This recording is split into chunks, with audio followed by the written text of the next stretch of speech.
అహ్మదాబాద్ విమాన ప్రమాదం ప్రపంచవ్యాప్తంగా ఎందరినో కలిచివేసింది. ఎన్నో కుటుంబాల్లో తీరని వేదన మిగిల్చింది. అయితే 10 నిమిషాల ఆలస్యం ఓ యువతి ప్రాణాలను నిలబెట్టింది. భారీ ట్రాఫిక్ లో ఇరుక్కున్న ఆమె అహ్మదాబాద్ విమాన ప్రమాదం నుంచి త్రుటిలో తప్పించుకుంది. ఆ ఘటన గురించి తలుచుకుంటేనే తన శరీరం ఇంకా వణుకుతోందని చెబుతోంది. విమాన ప్రమాదం నుంచి తనను దేవుడే రక్షించాడని తెలిపింది. భూమి చౌహాన్ అనే యువతి అహ్మదాబాద్ నుంచి లండన్ వెళ్లడానికి air India flight AI-171 book చేసుకున్నారు. విమానాశ్రయానికి చేరుకునే క్రమంలో ఆమె ట్రాఫిక్ లో ఇరుక్కుపోయారు. దీంతో ఆమెకు 10 నిమిషాల ఆలస్యమైంది. అప్పటికే ఆ ఫ్లైట్ టేకాఫ్ అయి కొన్ని క్షణాల్లోనే కుప్పకూలింది. ఈ ఒళ్ళు గగుర్పుడ్చే ఘటన గురించి భూమి చౌహాన్ సోషల్ మీడియా వేదికగా పోస్ట్ చేశారు. నేను వెళ్లాల్సిన విమానం కుప్పకూలిందనే విషయం తెలిసిన వెంటనే షాక్ కు గురయ్యా. ఆ ఘటన గురించి తలుచుకుంటేనే నా శరీరం వణికిపోతోంది. మాట్లాడలేకపోతున్నా.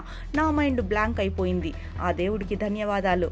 నా గణపతి బప్పే నన్ను కాపాడాడని భూమి పేర్కొంది. 10 నిమిషాల ఆలస్యంతో నా గణపతి బప్పే నన్ను కాపాడాడని భూమి పేర్కొంది. ఇక లండన్ లో భర్తతో కలిసి ఉంటున్న భూమి చౌహాన్ 2 ఏళ్ల అనంతరం వెకేషన్ కోసం ఇండియా వచ్చింది. 10 నిమిషాలు ఆలస్యం కావడం వల్ల నేను విమానం ఎక్కలేకపోయాను. విమాన ప్రమాద విషయాన్ని ఎలా వర్ణించాలో అర్థం కావడం లేదని భూమి చౌహాన్ తెలిపింది. ఇక అహ్మదాబాద్ నుంచి లండన్ బయలుదేరిన ఎయిర్ ఇండియా విమానం AI-171 టేకాఫ్ అయిన కొన్ని క్షణాలకే కుప్పకూలిన విషయం తెలిసిందే. ఈ ప్రమాదంలో 241 మంది మృతి చెందగా ఒకరే క్షేమంగా బయటపడ్డారు.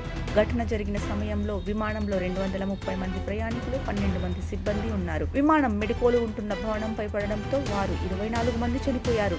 దీంతో మొత్తం మృతుల సంఖ్య 265కు చేరింది. మృతుల్లో గుజరాత్ మాజీ సీఎం విజయ్ రూపానీ కూడా ఉన్నారు.